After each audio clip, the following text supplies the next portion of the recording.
Très chers frères et sœurs en Christ, bonjour. Et cette fois-ci, je voudrais partager le témoignage de mon salut. Et d'abord, je me nomme Takunyade Aire Maya, appelé communément Pasteur Maya. Et donc, je suis né en 1983, né dans une famille catholique à Lomé. Et j'ai été baptisé dans l'église catholique depuis mon enfance.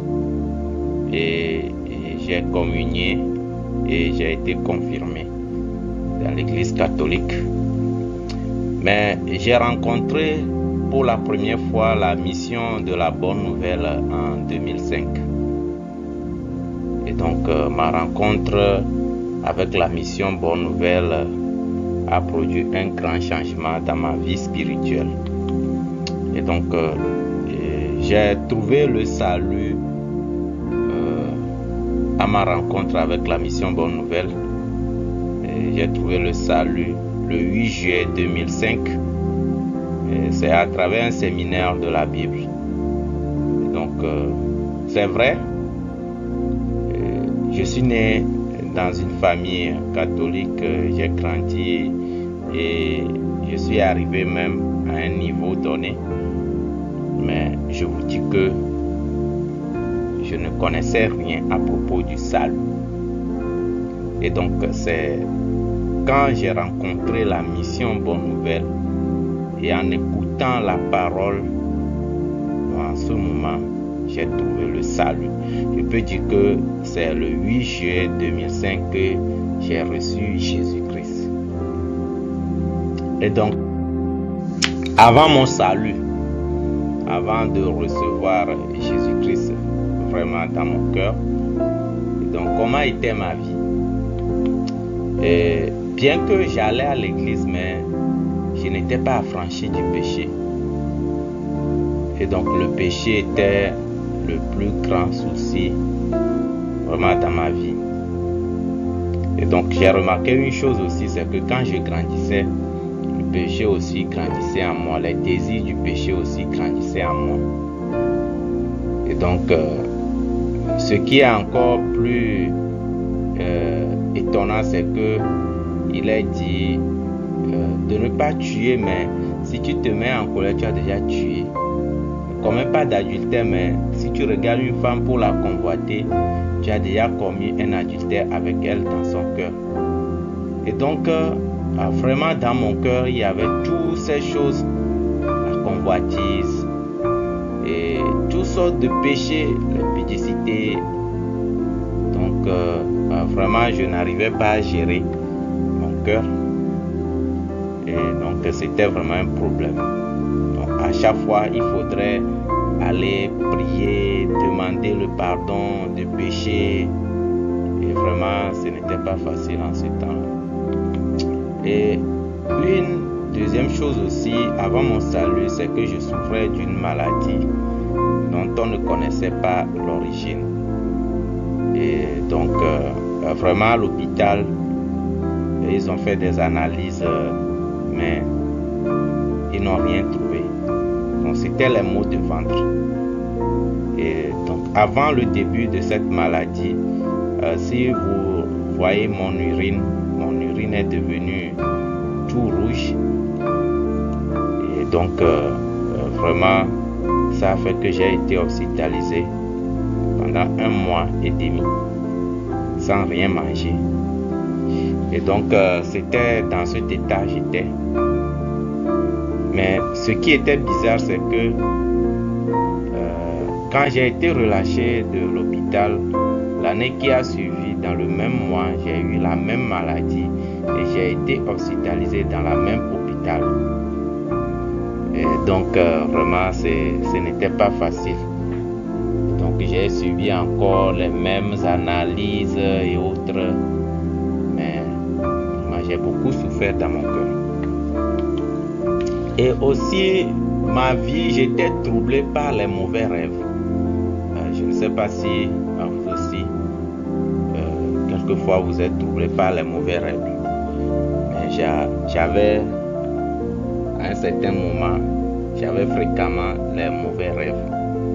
Et dans mon rêve, c'est comme s'il y a un être invisible qui est en train de combattre avec moi dans mon rêve.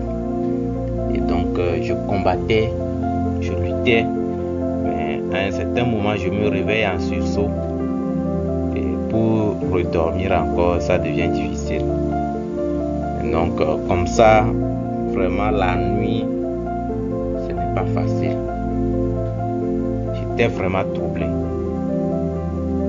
Et donc, vraiment, je n'arrivais pas à m'affranchir de ces mauvais rêves.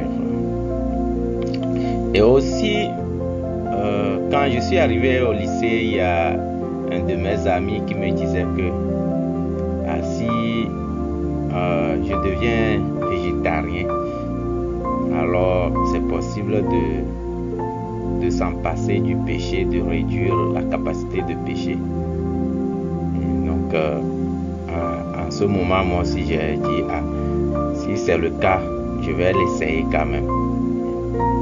Mais j'ai quand même essayé, mais ça n'a rien changé à la capacité de pécher.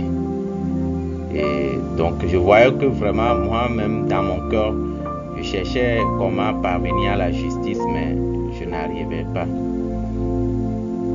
Et aussi, j'étais ce genre de personne qui est très timide et trop mou.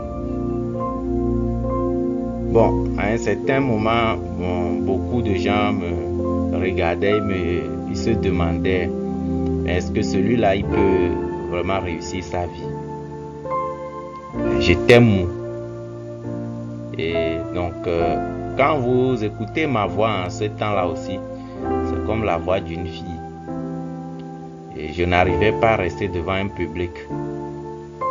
Et je ne pouvais pas m'exprimer librement. Même à l'école, en classe, on peut poser une question dont je connais la réponse, mais à cause de la timidité, je ne peux même pas lever le doigt pour parler. Et donc, c'est dans cet état-là, je ne sais pas s'il y a quelqu'un qui est timide et mou, comparable à moi, avant mon salut. Et donc, c'est dans cet état j'étais.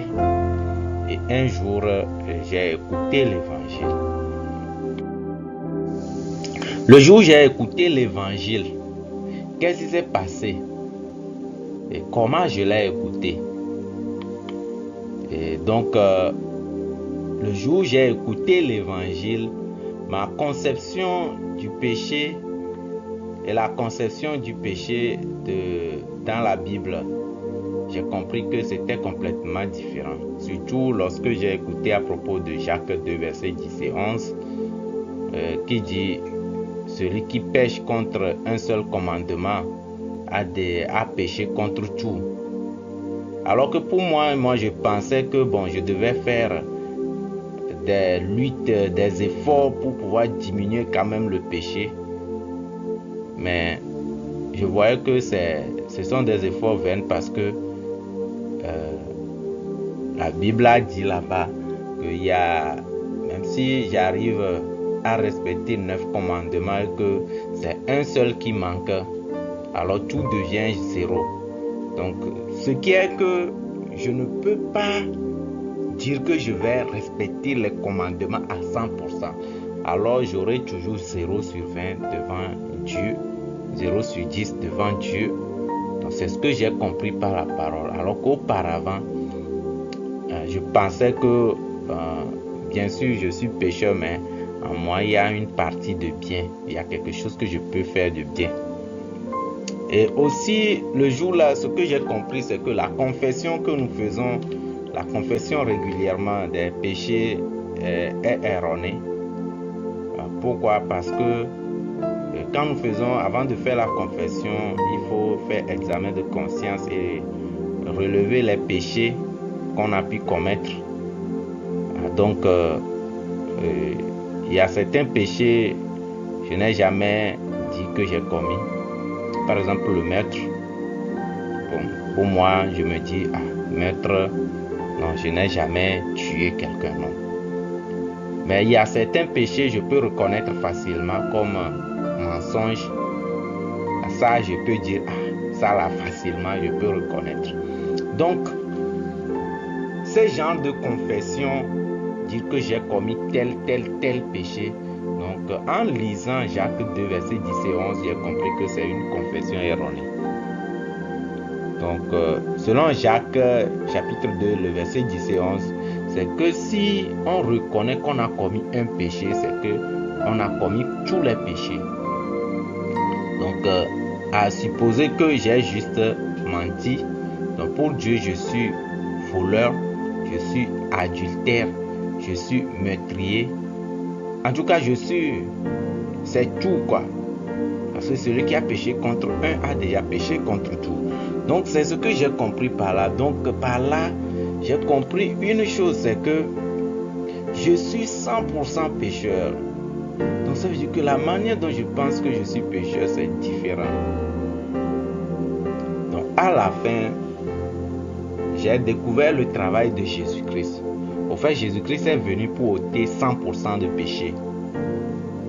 Et donc, c'est avec ces 100% de péché qu'il est allé à la croix.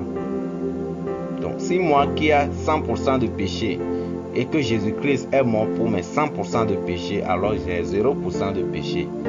Donc, c'est là que j'ai compris une chose, c'est que je suis devenu juste. Je peux dire que je suis juste à 100%. Et donc, ce que j'ai compris dans le séminaire aussi, c'est que il y a la différence entre moi, ce que je pense être péché volontaire et péché involontaire. Et selon la Bible, ce qu'est péché volontaire et péché involontaire. Donc moi, je pensais que dire que péché volontaire, c'est que la personne sait et puis il a péché. Alors on peut dire qu'il a péché volontairement. Mais le péché involontaire, c'est que la personne ne sait pas et il a péché. Alors c'est le péché involontaire. Mais lorsque nous fouillons la Bible, nous allons voir que tous les péchés que nous commettons, ce sont des péchés involontaires. C'est pourquoi il est dit, tout péché sera pardonné. Mais il y a un seul péché qui est volontaire, c'est l'incrédulité. Donc selon la Bible, le péché volontaire, c'est l'incrédulité. Et donc, le jour là, j'ai découvert vraiment, ok. Donc jusqu'à maintenant, je n'ai pas cru en la parole. Et donc, depuis ce temps, j'ai fait une grande découverte. C'est que je suis juste devant Dieu, mais je ne le savais pas.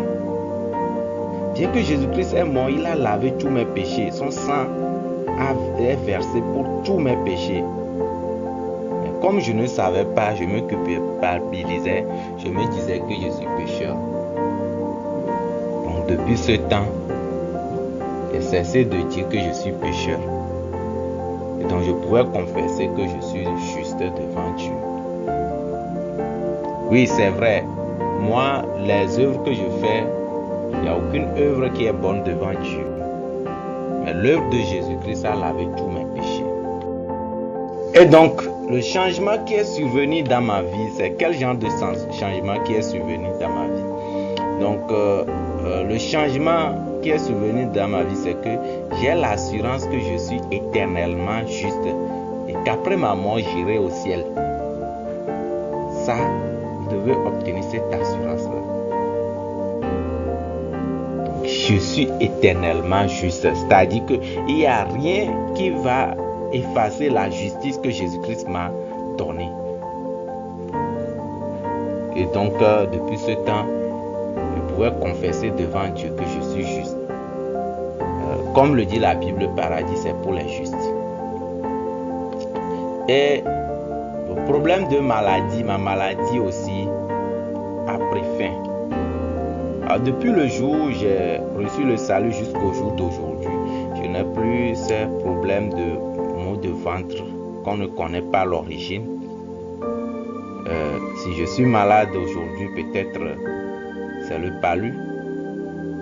Mais dire que la maladie qui m'avait accablé et qu'on ne connaissait pas, je devais être hospitalisé, on ne trouvait pas la raison, la cause.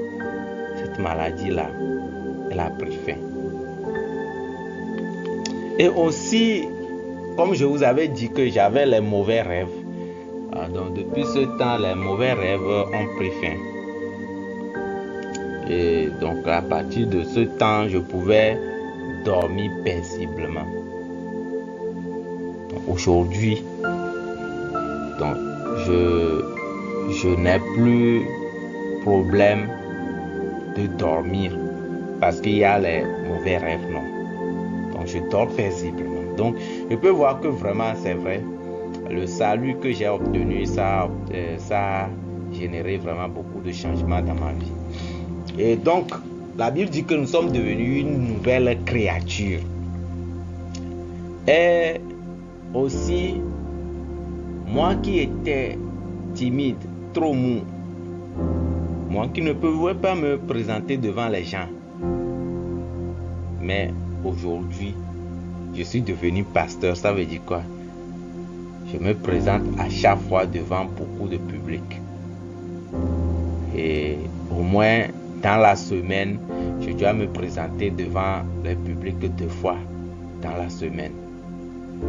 Et donc, ce n'est pas quelque chose qui est devenu vraiment difficile pour moi, mais je le fais facilement. Depuis le jour où j'ai reçu le salut, l'assurance que tous mes péchés sont pardonnés, sont effacés. Donc, il y a un ardent désir de communiquer vraiment cette parole-là à tous mes amis, à toute personne que je rencontre. Et donc, alors, j'ai cette ferme assurance que Dieu m'a rendu le meilleur pasteur de la mission Bonne Nouvelle qui prêche puissamment l'évangile. Et au cours de cette année 2025, Dieu va m'utiliser puissamment pour prêcher l'évangile. Je crois que vous aussi, vous allez prier pour moi. Et donc, j'espère qu'en écoutant le témoignage de mon salut, vous aussi, vous pouvez comprendre quelque chose. Et vous aussi, si vous voulez partager vos témoignages, vous pouvez nous les envoyer en inbox. Et que Dieu bénisse tout le monde au cours de cette année 2025. Que personne ne garde le péché dans son cœur. Que personne ne se dise plus pécheur, mais tous croyons que le sang de Jésus-Christ nous a lavés parfaitement et que nous sommes devenus des enfants justes de Dieu. Que Dieu donne la grâce à tout le monde.